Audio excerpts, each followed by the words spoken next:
What's happening, folks? Back with another reaction, back with some more Arabesque, and big thanks as always to Chafic. And indeed, I did want to mention, I did a Dolly Dots reaction a few days ago, and it had been quite a while since I got back around to them, so my plan is to do another one of the Dolly Dots in the next few days, so bear with me on that, and of course I'll be back to Sandra soon. In any case, the next track is another 1981 single, but it's a Japan-only release, and it's like a shot in the dark. So a shot in the dark, it's an expression that means taking a chance, taking a stab when you don't have all the details and when you're trying to hit the mark despite the probability of that being quite low. And so in that regard, and of course the use of the word like, which is a simile and thus is suggesting that it's not actually a shot in the dark, but it is similar to that. It is as that or like that.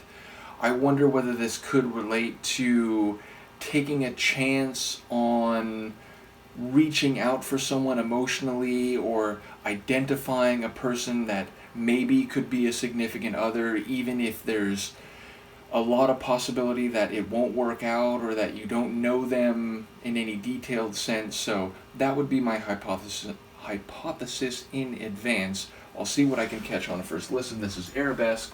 The track is Like a Shot in the Dark, and it's a 1981 single, Japan-only release.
It's a clever song, and narratively it was more literal than I expected, though I think also figurative. So what I got from the lyrics is that she's been seeing this guy, but she's come to not trust him. She doesn't know the full him, and she feels like he's saying things that she knows she can't believe, and that he, is sweet on her, but then suddenly he's not coming over, he's not kissing her anymore, and so on.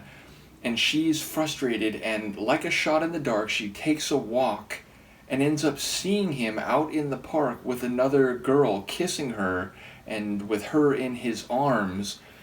And so, like, the shot in the dark, I was thinking more about the idea of taking a chance on someone even if you don't know all about them. Maybe there's a bit to that in terms of the title, but it sounds more like she just happened to take a walk, and what do you know, she ended up seeing this guy that she's been seeing, but in a context that now tells her what she knew all along, that she couldn't trust him, and that he was probably two-timing or three-timing and so on.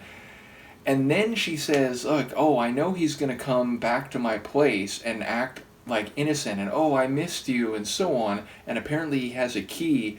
But then she talks about getting a gun, because now that she's had confirmed her suspicions and she knows that he's untrustworthy, she knows that he's been fooling around and two-timing, he might actually get shot in the dark. So I feel like the phrase ended up being a bit more literal than I expected.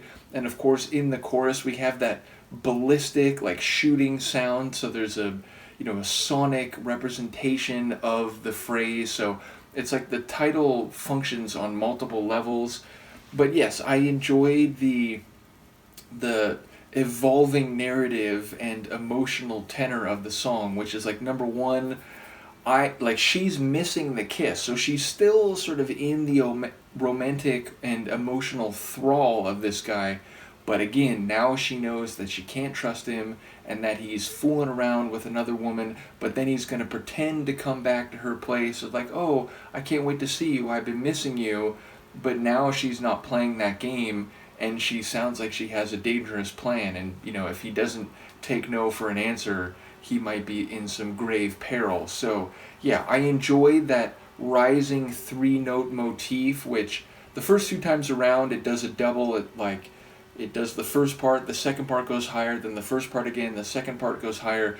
The last time around, it sort of played with that melody. It did the first part, second part went higher, then the first part again, and then the first part again. It seemed to alter the dynamic. But yes, I enjoy the melodic lightness of the tune, which stands in contrast from what sounds like a more problematic thematic narrative. But yes, they have a lot of fun in their songs, and even when the emotions or the story is a bit more intense or takes a turn for the worst, the exuberance of the sonic still comes through. So yeah, another cool one, enjoying the journey. And it's funny, it's like it wasn't quite disco, but it wasn't rock. It was, I guess it's more in the pop domain, but it still had that late 70s, early 80s danceability to it. So that does seem to be a fixture of their song. So once again, shout out to Chafic. As I said, I'll be back soon for a Dolly Dots reaction just to kind of get back up to speed. Sandra will be coming back soon, so we'll look forward to it all. Let me know what you think of this, and I will see you next time. Peace.